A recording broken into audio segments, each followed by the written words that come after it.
अस्सलाम वालेकुम डिफेंसर्स। Friends, defence updates में चीन के J-15 एयरक्राफ्ट को हादसे की खबर पर बात करेंगे। इंडोनेशिया की एयरक्राफ्ट कैरियर की एक्विजिशन, कनाडा की जानिब से अमरीकी F-35 एक्विजिशन से मुतालिक बड़े फैसले समेत दीगर अहम बैनुल-अक़वामी दिफाई खबरें भी इस वीडियो में शामिल होंगी। So let's start.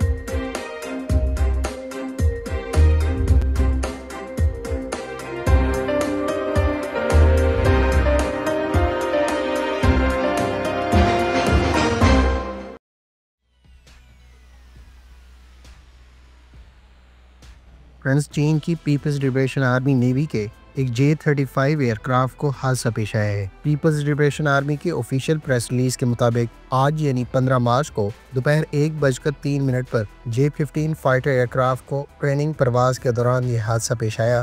ताहम इस हादसे में पायलट सेफली इजेक्ट करने में कामयाब रहा और ग्राउंड पर भी किसी किस्म की कैजुअलिटीज की इतलात नहीं है। ख्याल रहे कि पीपल्स लिबरेशन आर्मी नेवी के एयर विंग की जानिब से मुख्तलिफ फाइटर एयरक्राफ्ट इस्तेमाल किए जाते हैं, जिनमें J-15 के 3 मुख्तलिफ वेरिएंट शामिल हैं। एक J-15 जो इब्तदाई वेरिएंट्स में से एक है, उसके बाद J-15D और अब J-15T भी बाकायदा पीपल्स लिबरेशन आर्मी नेवी में इंडक्ट किया जा चुका है। हालिया हादसा इब्तदाई वर्जन के J-15 एयरक्राफ्ट को पेश आया है, जबकि चीन की नेवी की सदर्न थिएटर कमांड ने इस एक्सीडेंट की वजूहात को जांचने के लिए इन्वेस्टिगेशन का ऐलान किया है ताकि इस हादसे की वजूहात को जाना जा सके। स्पेनिश कंपनी नवांतिया ने सऊदी अरब के लिए नई शिप की कंस्ट्रक्शन का बाकायदा आगाज कर दिया है। नवांतिया की जानिब से आज रॉयल सऊदी नेवी के लिए 3 एडिशनल कॉर्वेट से मुतालिक कॉन्ट्रैक्ट के तहत दूसरी शिप की कंस्ट्रक्शन का बाकायदा आगाज किया है। रॉयल सऊदी नेवी की जानिब से टोटल 3 शिप से मुतालिक कॉन्ट्रैक्ट गुज़श्ता बरस के एंड पर साइन किया गया था, जबकि रॉयल सऊदी नेवी इससे पहले ही 5 इस क्लास के शिप्स स्पेन से एक्वायर कर चुकी है। नए कॉन्ट्रैक्ट के तहत तीनों शिप्स में से आखिरी शिप की डिलीवरी रॉयल सऊदी नेवी को 2028 के लिए प्लान है, जबकि इस सिलसिले की आखिरी 2 शिप्स की इंस्टॉलेशन, इंटीग्रेशन और कॉम्बैट सिस्टम्स की टेस्टिंग सऊदी अरब में ही सरअंजाम दी जाएगी। नवांतिया की अवांती 2200 मॉडल कॉर्वेट सऊदी नेवी के लिए एक्वायर की जा रही हैं। ख्याल रहे कि इस क्लास की 4 शिप्स वेनेजुएला भी इस्तेमाल कर रहा है, जबकि ये शिप टोटल 2419 टन की डिस्प्लेसमेंट और 99 मीटर्स की लेंथ रखती हैं। इस शिप की मैक्सिमम रेंज 6500 किलोमीटर, जबकि ये 60+32 पर्सनल को अकोमोडेट कर सकती है। इस पर थैलेस के smart SMK2 multi function radar और ऑटो मिलेरा की 76 मिलीमीटर गन के अलावा 16 सेल्स के साथ वर्टिकल लॉन्च सिस्टम इस्तेमाल किया जा रहा है, जबकि सऊदी अरब के वेरिएंट पर 16 vertical launch MICA surface to air missile और 8 Harpoon anti ship cruise missiles को इस्तेमाल किया जा रहा है। ख्याल रहे कि रॉयल सऊदी नेवी में इस क्लास की सबमरीन्स को जुबैल क्लास कॉर्वेट्स कहा जाता है। कनाडा के बारे में इम्कान है कि वो अमेरिका के साथ बढ़ती कशीदगी के पेश नज़र अपने $13.2 अरब के F-35 एक्विजिशन प्रोग्राम को रिकंसीडर कर सकता है। ख्याल रहे कि गुज़श्ता रोज़ी पुर्तगाल ने यह ऐलान किया है कि वो F-35 की एक्विजिशन के प्लान को तर्क कर रहा है और पुर्तगाल नियर फ्यूचर में अपने आर्म्ड फोर्सेस के लिए यूरोपियन वेपन्स को तरजीह देगा। कनाडा में नए प्राइम मिनिस्टर के ऐलान के बाद डिफेंस मिनिस्टर ने अपनी लेटेस्ट स्टेटमेंट में कहा है कि Canada US build F-35 stealth aircraft की बजाय अल्टरनेटिव ऑप्शंस पर और कर रहा है। यहाँ ये बात काबिल जिक्र है कि जनवरी 2023 में रॉयल कैनेडियन एयरफोर्स के लिए टोटल 88 F-35A जेट्स एक्वायर करने का फैसला किया गया था, जिसकी उस वक्त मालियत अमरीकी डॉलर्स के मुताबिक $13.2 अरब बताई गई थी। गो के पुर्तगाल ने अमरीकी साख्ता F-35 में अभी इनिशियल इंटरेस्ट ही शो किया था, ताहम कनाडा की जानिब से इब्तदाई 16 एयरक्राफ्ट जो उसे अगले साल डिलीवर किए जाने हैं, उसकी पेमेंट्स भी की जा चुकी हैं।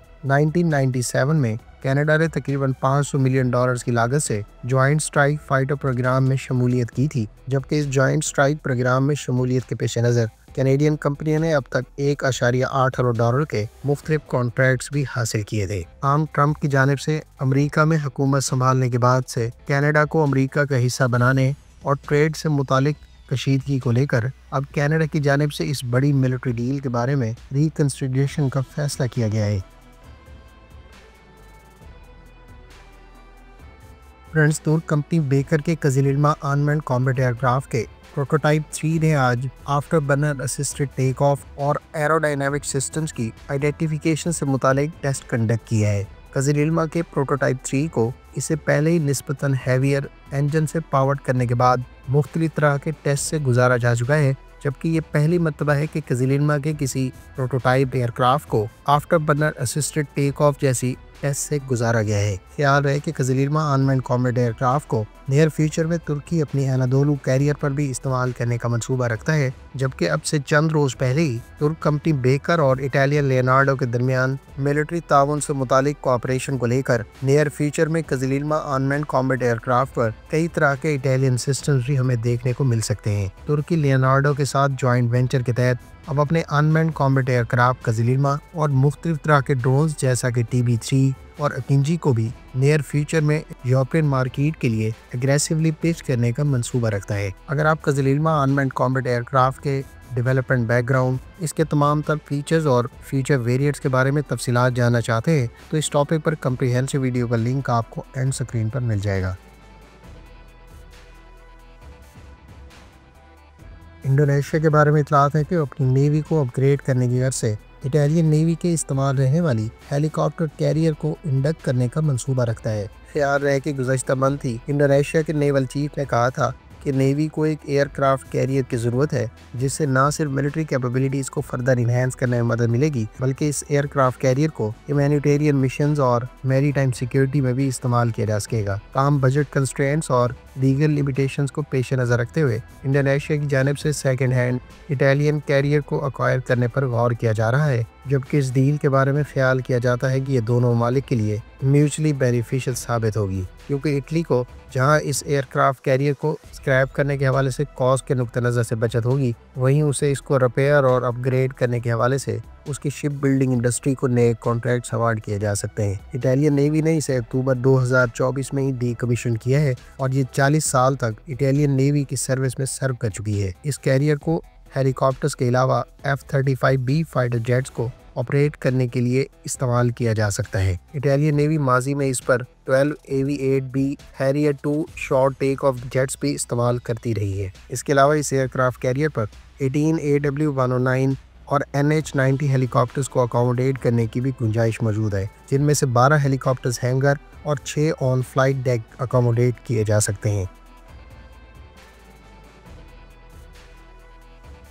जर्मन कंपनी रैनमेटल और स्पेनिश इंदिरा के दरमियान स्पेन की आर्म फोर्सेस के ज़ेरे इस्तेमाल लेपर्ड 2E टैंक को मॉडर्नाइज करने से मुतालिक MOU साइन किया गया है। दोनों कंपनियों के दरमियान ये MOU 13 मार्च को बाकायदा साइन किया गया है। इस MOU के तहत स्पेनिश आर्मी के ज़ेरे इस्तेमाल leopard 2E main battle tank के C4I यानी control, communication, computers and intelligence systems को अपग्रेड करने के अलावा फायर कंट्रोल सिस्टम्स और दीगर इक्विपमेंट को मॉडर्नाइज करने के अलावा मॉड्यूलर आर्मर और टरेट और हल के साथ साथ L-55 गन्स को भी मॉडर्नाइज किया जाएगा। दोनों कंपनियां जहां इन टैंक्स को मॉडर्नाइज करेंगी, वहीं इन स्पेनिश टैंक्स की दीगर लेपर्ड 2 वर्जन के साथ कंपैटिबिलिटी को भी मेंटेन रखा जाएगा। स्पेन के पास इस वक्त 219 leopard 2E main battle tank operational है, जिन्हें स्पेनिश आर्मी की सर्विस में 2004 में शामिल किया गया था।